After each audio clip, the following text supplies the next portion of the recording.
ngayon? And ano yung mga contribution nyo para at least, or paghahanda, or ano bang ginagawa nyo para at least makatulong or para hindi kayo maapektuhan or kung ano man. Any contribution para ma-address yung kinakaharap natin Yeah, ngayon? really relevant question. Who wants to start? Siguro si Lance. Lance.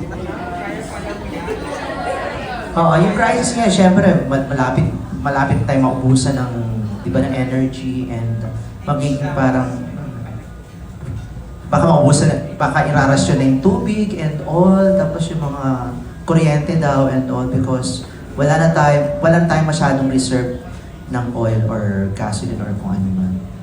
Paano ka naapektuhan and paano mo, at paano ginagawa mo para bilang paghahanda and your own contribution para yun nga, para makatipid or something or kung ano man. Daming question, tatandaan mo ba? Processing everything ko. Pero, well, for starters, yeah, yung gasolina po talaga, it's crazy right now. Pero, buti na lang yung nabili kong kotse is hybrid. It's half electric, half gas. So, medyo, mas nag-charge na ako ngayon kasi nagka-gasolina. Pero I think yung electricity maapektuhan din. Pero I'm gonna check pa after the end of the month pag dumating na yung bills. And ngayon po nagsistock up na po kami ng resources. Pero, like kunyari, if may need man, like kunyari friends ko, I would offer na pwede silang kumain muna sa bahay. Pwede ihatid ko na lang sila sa mga bahay nila since electric naman yun yung gamit kong kotse. So, ayun po. I just see that inflation's been really crazy as in sobrang tumataas talaga lahat ngayon. And it's kind of unfair for like public utility vehicles like taxis, tricycles, and jeeps. Kasi parang hindi pa ata na-change yung base fare as far as I know. Pero sana magawa ng paraan para hindi na mulugi yung mga nagtatrabaho ng ganun po. So, yeah. Meg? How it affects me and my family, I think nararamdaman namin kasi sobrang mahal na talaga. Kahit naman capable kang magpagas, mararamdaman mo talaga siya kasi ang dami mo pang pwedeng pagtuunan nung pera na yun kung tutuusin. So, well, we do what we can do, diba? If, like Lance said naman, if you can do carpool with friends, kung may pupuntahan kayong place na isa, so para to save, or even electricity, kasi soon it will be affected as well because of the oil. Siguro, syempre, hoping lang ako na the government will soon give yung support talaga that they will promise, and also mas concerned ako dun sa mga hanap buhay is yung public na mga transportation. Thank you. Kasi yun yung yun yung main nila, nakikita ko yung mga videos na umiiyak na sila asking for help from the government. So I'm really hoping na lang na sana magkaroon ng solusyon. And I'm grateful naman na nakikita ko online na may mga tao na tumutulong because they have the means to help, nag-share sila ng kaya nila. Like, to lessen yung mga businesses, kahit mapalugi na sila yung nag-aano. So, siguro, magtulong-tulungan na lang. Yun na lang naman magagawa natin in time of crisis. So. Jairus. Affected kasi diesel yung kotse ko. Sobrang mahal compared to paano ako nagpapagas dati, as in na-feel ko talaga. But I guess, syempre mas more than that, mas natatakot ka what if nga maubos lahat is everything runs with gas. Paano yung mga deliveries ng food and everything, electricity and all. So more than sa kotse ko na iniisip ko, mas iniisip ko yung pang everyday life eventually na mangyayari kung paano yung mga tatakbo at iikot yung resources natin sa pang-araw-araw.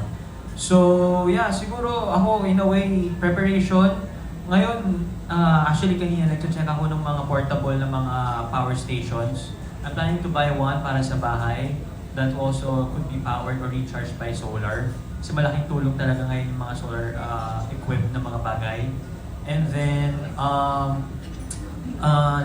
less na talaga yung pag-alis ko ngayon. Hindi tulad dati na pag pupunta ako ng gym, sinasadya ko pa yung Pasig coming from Fairview. So this time, I just go within the area na lang talaga para makatipid talaga sa diesel. Not because mahal, it's because more of baka yung ibang tao mas nangangailangan doon. Mas magamit ko pa yung gas sa mga bagay na mas worth it in terms of coming here, going to tapings, going to important na mga lakal. And contribution, I guess, very minimal yung contribution na magagawa natin eh. Masasabi ko lang, lahat na sa gobyerno na eh. So I really hope na, they come up to their senses kung paano natutulungan yung mga tao kasi mas doon natin talaga yun ng mga public utility vehicle drivers eh. And more than that, I just really hope na we can get through all of this, especially the public utility vehicle drivers, lahat ng mga mas namamasada or gumagamit ng gas every day as their business, as their mode of living, right? It's not about, may narinig ako, it's not about pagyaman eh. It's about surviving. And so are we. Everybody's on survival mode kasi, no matter how much you have the means, hindi mo na mabibili yung gas ng parang ganun lang eh. Diba? So, at the end of the day, it's not about the money, it's about survival mode and it's about, in terms of, if you have a lot of small things you can do, like on our end, if you can echo yung dinadaig ng mga tao, why not, di ba? Baka lalong mas seryosohin ng gobyerno yung krisis na nangyayari sa atin and sa mga tao mas nangangailangan ng tulong natin. So, nasabi na po ata lahat ni Jairus. So, kami po, naghahanap din po ako ng resources kasi sobrang namamahala na din po si Mama sa gas. Na balitaan ko din po sa kanya na parang baka mag-lessen na yung pasok nila sa work. And nagre-restock po kami ngayon ng maraming food. Gaya din po lang sinabi ni Jairus na hahanap din po ako ng mga affordable na kakailanganin namin soon sa bahay. So, ayun lang po. Ako naman, I agree with all of them. Like, nakakalungkot po yung mga nangyayari ngayon. Kasi, nag-start siya sa nangyari sa ibang bansa, naapektuhan tayo yung oil, tapos damay-damay na lahat. So, ayun po nakakalungkot dahil lahat po tayo ay nagsa-struggle kasi yun nga po tumaas yung presyo ng oil. So, yung mga public transportation, hirap din po sila para ipagpatuloy yung pamamasada nila, yung work nila, and apektado po yung mga tao na kailangan mag-commute. So, I saw this post online, news siya na parang lahat ng tao, parang ang dami nila nasa street lang sila, they're all waiting na para makauwi.